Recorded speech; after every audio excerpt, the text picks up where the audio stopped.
Deputat Rizvan Nəbiyevin sözlərinə görə xüsusilə Fransa müxtəlif platformalarda hərbi əməliyyatların vaxtından əvvəl dayandırılması üçün ciddi cəhdlər göstərsə də, Azərbaycanın apardığı uğurlu xarici siyasət bu planları iflasa uğratdı.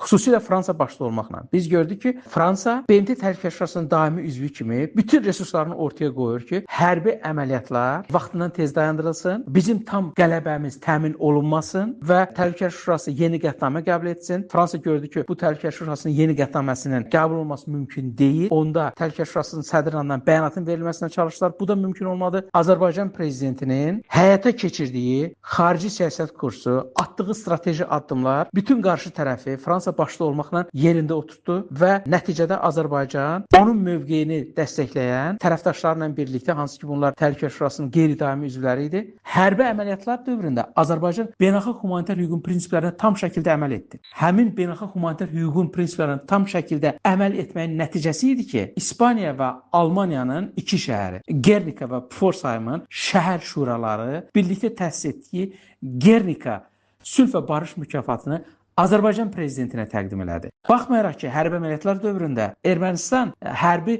əməliyyatlar teatrından çox geniş bir məkanda yerləşən Bərdəni bombaladı, Gəncəni bombaladı, ballistik raket atdı. Amma Azərbaycan əsgəri ləyaqətlə döyüş meydanında vuruşdu və beynəlxalq humanitar hüququn prinsiplərini, Cenevre konvensiyalarını tam şəkildə həyata keçirdi.